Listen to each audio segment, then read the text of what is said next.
I always like to do what? To quote Jeremiah. And do you know what are the words that Jeremiah said about Jerusalem? The exact words are, "From north evils will come." And when you're checking the history of Jerusalem, almost ever since, you will then see that they all came from the north and they all attacked the city from the north. Why did they all attack the city from the north? Because the northern end of Jerusalem is the most indefensible side. If Jerusalem is protected by natural valleys, from the east Kidron, from the south Hinnom, from the west Hinnom, look to the north, no valleys. So any army will make the move in from the northern side. Assyrians and Babylonians and Greeks and Romans, they all attacked Jerusalem from the northern side. Jeremiah knew what he was saying. You know, from north evils will come. He was inspired. Sorry? He was inspired. He was? Inspired. Yes, of course. Of course, but he also saw how Jerusalem was built. So he knew that they will come from the north. So we can see it from here. Again, upper city, lower city. And from here we can see the southern wall. The southern wall is the main entrance to the temple. And you can see the steps. We saw yesterday people walking over these steps leading to the gates.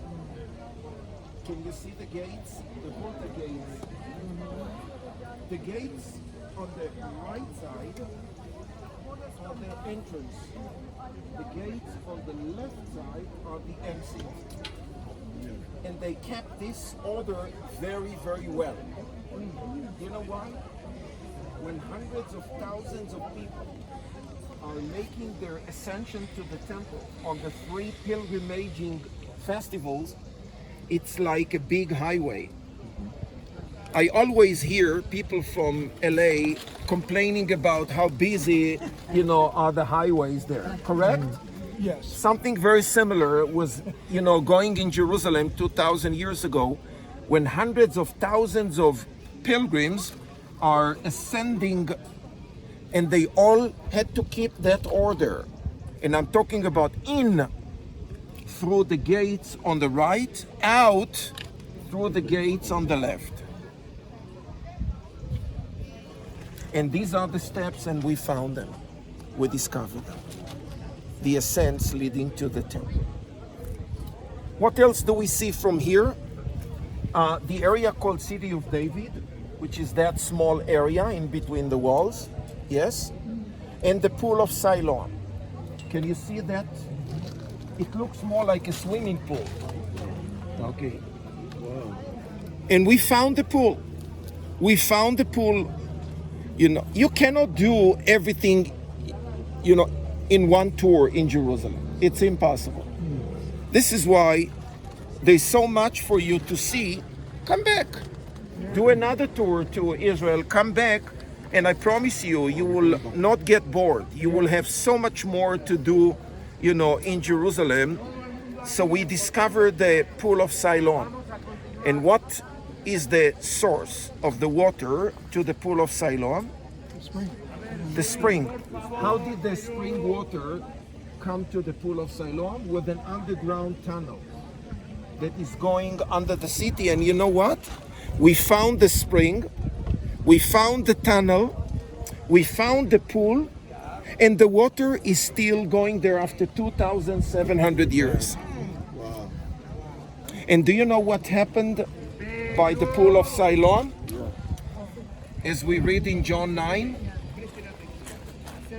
and the Gospel of John, chapter 9, yes? 5. A man born blind got his sight when Jesus sent him to wash, what covers his eyes, the mud with the saliva. And the man went down to the Pool of Siloam, washed off the mud and got back, got his sight. And he didn't know who was the man No. because he was born blind. Okay. And when the people asked him, who made it? I don't know. don't know. I don't know. A man told me to put, mud on my eyes, and he sent me to the water, and I got my sight. The pool of Siloam.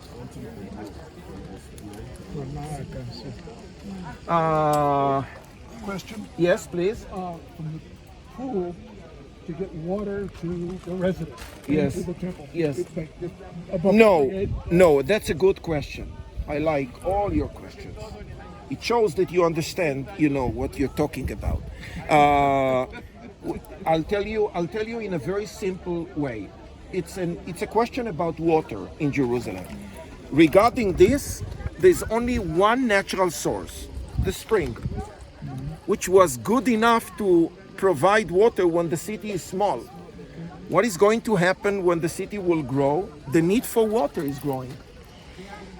Okay, and we found more and more and more water pools built in Jerusalem, but unlike the pool of Siloam, which got the water from the spring, the other ones collected rainwater.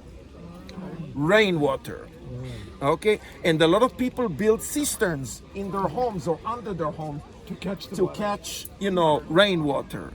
So we found more, and I will show you one of them later on, here in this replica.